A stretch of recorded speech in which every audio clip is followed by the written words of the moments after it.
Morning dear students, आज आप करना प्रॉपर्टीज ऑफ डिटर्मिनेंट। तो फर्स्ट प्रॉपर्टी कि if you change the rows and column of a matrix, यानी कि जो तुसीं दा ट्रांसपोज लैने आ तां भी डिटर्मिनेंट दी वैल्यू सेम रहिंदी है। Second is if we interchange two rows और column then the value of the determinant become negative. So like this, कि अगर यदि पहली रो ते दूसरी रो आपस में इंटरचेंज कर देता तो डिटर्मिनेंट दी वैल्यू नेगेटिव हो जाएगी। This is the second property. आ देखो सेकंड ਜਿਹੜੀ रो सी मैं फर्स्ट की जगह ते लिख दी। चाहे तुसी दो कॉलम ਨੂੰ भी इंटरचेंज कर दो ना ਤਾਂ भी यही चीज़ होंगी है। मान लो मैं यही लिख रही हूँ determinant A1 B1 C1 A2 B2 C2 A3 B3 C3। अगर मैं ਇਹਦੇ ਵਿੱਚ कॉलम ਨੂੰ दो कॉलम कोई भी दो कॉलम मैं ले लिया सैकेंड ते थर्ड कॉलम, इन्हां ਨੂੰ इंटरचेंज करदा। पहला कॉलम एज इट इज ही रखिया, सैकेंड कॉलम की जगह ते थर्ड कॉलम लिख दिता ते थर्ड की जगह ते सैकेंड कॉलम, ਤਾਂ में डिटर्मिनेंट की वैल्यू नैगेटिव हो जाएगी। अगर ये इंटरचेंज तुसी दो बारी करते हो तो एक बारी फिर नैगेटिव साइन आ जाना, तो ਉਹਦੇ ਨਾਲ ਉਹ पॉजिटिव हो जाएगा। जानी कि एक बारी ਹੁਣ एक आ नैगेटिव आ गया, ਇਹਦੇ ਵਿੱਚ मैं होर चेंज कर दिता, मैं आ दो रोज ਨੂੰ आपस इंटरचेंज करना। तो पहले नैगेटिव से एक नैगेटिव होर आ जाना कि मैं एक बारी फिर इंटरचेंज करन लगी हाँ इस डिटर्मिनेंट ਦੇ ਵਿੱਚ सैकेंड ਤੇ थर्ड रो ਨੂੰ। तो A3 C3 B3 ਇੱਥੇ आ गया, A2 C2 B2 ਜਿਹੜਾ ਇਹਨਾਂ ਨੂੰ आपस इंटरचेंज कर दिता। तो दो बारी इंटरचेंज किया तो दो नैगेटिव आ गए, तीन बारी करोगे तीन नैगेटिव आ जाने। तो पता है नैगेटिव नैगेटिव पॉजिटिव हो जाता। तो इस तरीके से जिन्नी बारी भी चेंज करोगे उन्नी बारी एक नैगेटिव साइन आ जाएगा। तो this was your second property. Now the third property of determinant is कि अगर किसी डिटर्मिनेंट दे दो रोज या दो कॉलम बिल्कुल सेम होण ਤਾਂ ਉਹਦੀ वैल्यू 0 ਹੁੰਦੀ है। सो इस तरीके नाल है कि अगर मेरे कोल एक डिटर्मिनेंट आ ABC, ये भी ABC ते इत्थे मैं कुछ लिख लैनी आ DEF। हुण क्योंकि ਇਹਦੇ दो रोज बिल्कुल सेम है तो ਆਪਾਂ ਇਹਨੂੰ बिना वैल्यूएट किते लिख सकते हैं कि 0 आएगा। जो तुसीं वैल्यूएट भी करोगे बाय एक्सपेंडिंग ਤਾਂ भी वैल्यू 0 ही आनी। ते दो रो ਜਾਂ दो कॉलम बिल्कुल आइडेंटिकल होण ਤਾਂ डिटर्मिनेंट की वैल्यू 0 होती है। If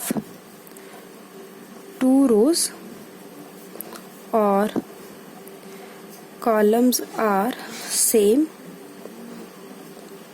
then determinant is 0। ठीक है, अगर कोई एक रो या कॉलम पूरा जीरोज का होवे, जिदा इत्थे 0 है इत्थे कुछ भी मान लैने आपां इस तरीके का डिटर्मिनेंट है, पूरी रो एक 0 दी है तां भी इहदी वैल्यू 0 आती है।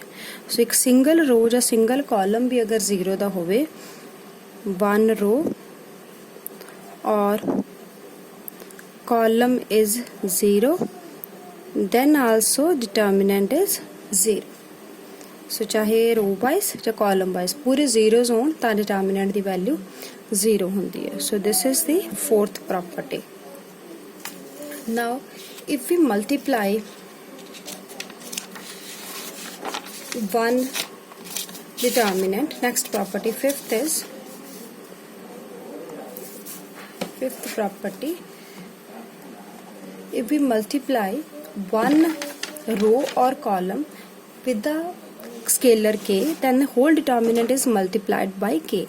यानी कि जिदा k ना तुसी एक डिटर्मिनेंट ਨੂੰ मल्टीप्लाई करना है। डिटर्मिनेंट आप इत्थे यही लिख लेने A1 B1 C1 A2 B2 C2 A3 B3 C3। अगर k ना ਇਹਨੂੰ ਮਲਟੀਪਲਾਈ ਕਰਨਾ, ਆਪਾਂ ਮੈਟ੍ਰਿਕਸ ਵੀ ਮਲਟੀਪਲਾਈ ਕੀਤਾ, ਉਦੋਂ ਕੀ ਹੁੰਦਾ ਸੀਗਾ ਕਿ k ਹਰ ਇੱਕ ਐਲੀਮੈਂਟ ਨਾਲ ਮਲਟੀਪਲਾਈ ਹੋ ਜਾਂਦਾ ਸੀ। ਪਰ डिटर्मिनेंट ਜਿੱਦਾਂ ਨਹੀਂ ਹੁੰਦਾ। डिटर्मिनेंट ਦੇ ਵਿੱਚ ਇੱਕ ਰੋ ਜਾਂ ਇੱਕ ਕਾਲਮ ਨਾਲ ਹੀ ਮਲਟੀਪਲਾਈ ਕਰ ਸਕਦੇ ਹਾਂ। ਸੋ ਮੰਨ ਲਓ ਮੈਂ ਇਹਨੂੰ ਇਸ ਰੋ ਨਾਲ ਮਲਟੀਪਲਾਈ ਕਰਨਾ, ਤਾਂ this will become A1 B1 C1 KA2 KB2 KC2 A3 B3 C3। तो एक रो ਨੂੰ ਆਪਾਂ ਮਲਟੀਪਲਾਈ ਕਰ ਦਿੱਤਾ, ਬਾਕੀ ਐਜ਼ ਇਟ ਇਜ਼। ਇਸੇ ਐਲੀਮੈਂਟ ਨੂੰ ਆਪਾਂ ਕਿਸੇ ਕਾਲਮ ਨਾਲ ਵੀ ਕਰ ਸਕਦੇ ਹਾਂ। ਮੰਨ ਲਓ ਮੈਂ ਇਹਨੂੰ ਫਸਟ ਕਾਲਮ ਨਾਲ ਕਰ ਰਹੀ ਹਾਂ ਇਹਦੇ ਨਾਲ, so it will be K into A1 K into A2 K into A3 B1 B2 B3 C1 C2 C3 will remain as it is। ਸੋ ਜਦੋਂ ਵੀ ਤੁਸੀਂ ਕਿਸੇ ਐਲੀਮੈਂਟ ਨਾਲ ਮਲਟੀਪਲਾਈ ਕਰਨਾ ਡਿਟਰਮੀਨੈਂਟ ਨੂੰ, ਤਾਂ ਪੂਰੇ ਨੂੰ ਨਹੀਂ ਕਰਨਾ, ਕਿਸੇ ਇੱਕ ਰੋ ਨੂੰ ਜਾਂ ਕਿਸੇ ਇੱਕ ਕਾਲਮ ਨੂੰ ਮਲਟੀਪਲਾਈ ਕਰ ਸਕਦੇ ਆ। ਸੋ ਇਹ ਸੀ ਪ੍ਰੋਪਰਟੀ ਨੰਬਰ 5। ਸੋ ਇਹਦਾ ਮਤਲਬ ਇਹ ਵੀ ਹੈ ਕਿ ਜੇ ਤੁਸੀਂ ਕਿਸੇ ਨੰਬਰ ਨਾਲ ਡਿਵਾਈਡ ਕਰਨਾ ਦੈਨ ਆਲਸੋ ਦਿਸ ਹੋਲ, ਪਰ ਡਿਵਾਈਡ ਆਪਾਂ ਸਿਰਫ ਨॉन ਜ਼ੀਰੋ ਨੰਬਰ ਨਾਲ ਹੀ ਕਰ ਸਕਦੇ ਹਾਂ। Now the next property is कि if we have one row or column sum of two elements ਜਿੱਦਾਂ A1 D1 A2 D2 A3 D3 ਕਿ ਕੋਈ ਇੱਕ ਰੋ ਜਾਂ ਇੱਕ ਕਾਲਮ ਦੇ ਵਿੱਚ ਦੋ ਨੰਬਰ ਦਾ ਸਮ ਆ, ਹਰ ਇੱਕ ਟਰਮ ਜਿਹੜੀ ਆ ਉਹ ਦੋ ਟਰਮ ਦੇ ਸਮ ਦੇ ਵਿੱਚ ਰਿਪਰੈਜ਼ੈਂਟਡ ਕੀਤੀ ਹੋਈ ਹੈ। ਸੋ ਮੈਂ ਇੱਕ ਆ ਲੈ ਲਿਆ ਡਿਟਰਮੀਨੈਂਟ ਜਿਹਦੇ ਵਿੱਚ ਫਸਟ ਰੋ ਦੋ ਟਰਮ ਦਾ ਸਮ ਹੈ, ਤੇ ਇਹਨੂੰ ਆਪਾਂ ਦੋ ਅਲੱਗ-ਅਲੱਗ ਡਿਟਰਮੀਨੈਂਟ ਦੇ ਸਮ ਦੀ ਫਾਰਮ 'ਚ ਲਿਖ ਸਕਦੇ ਹਾਂ। ਉਹ 'ਚ ਆਪਾਂ ਕੀ ਕਰਨਾ, ਜਿਹੜੀ ਰੋ ਦੋ ਦਾ ਸਮ ਆ ਉਹਦੇ ਵਿੱਚ ਦੋਨੋਂ ਟਰਮਸ ਨੂੰ ਆਪਾਂ ਸੈਪਰੇਟ ਕਰ ਲੈਣਾ, ਜਿਹਦਾ A1 A2 A3 ਇੱਕ 'ਚ ਲਿਖ ਦਿਓ, ਦੂਸਰੇ 'ਚ ਲਿਖ ਦਿਓ D1 D2 D3, ਤੇ ਜਿਹੜੀ ਬਾਕੀ ਦੋ ਸਿੰਪਲ ਸੀਗੀਆਂ ਉਹ ਦੋਨਾਂ ਵਿੱਚ ਹੀ ਇਸੇ ਤਰੀਕੇ ਨਾਲ ਆਣਾ, B1 B2 B3 C1 C2 C3, ਇੱਧਰ ਵੀ B1 B2 B3 C1 C2 C3। ਸੋ ਜਿਹੜੀ ਰੋ ਦੋ ਟਰਮਸ ਦਾ ਸਮ ਆ ਉਹਨਾਂ ਦੋਨੋਂ ਟਰਮਸ ਨੂੰ ਆਪਾਂ ਸੈਪਰੇਟ ਕਰਕੇ ਦੋ ਡਿਟਰਮੀਨੈਂਟ ਬਣਾ ਲੈਣੇ ਅਲੱਗ-ਅਲੱਗ, ਤੇ ਉਹਨਾਂ ਦਾ ਸਮ ਹੋਏਗਾ ਇਸ ਡਿਟਰਮੀਨੈਂਟ ਦੇ ਇਕੁਅਲ।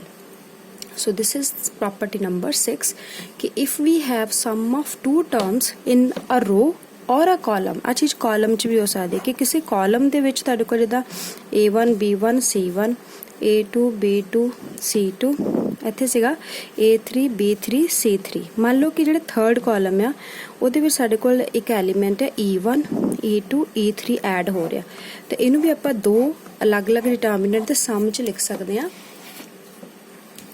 ਕੀ ਹੋਏਗਾ ਕਿ ਫਸਟ ਦੇ ਵਿੱਚ ਜਿਹੜੇ ਪਹਿਲੇ ਦੋ ਕਾਲਮ ਹੈ ਤਾਂ ਸਿੰਪਲ ਸੀਗੇ, ਤਾਂ ਐਜ਼ ਇਟ ਇਜ਼ ਆਣੇ A1 B1 C1 A2 B2 C2।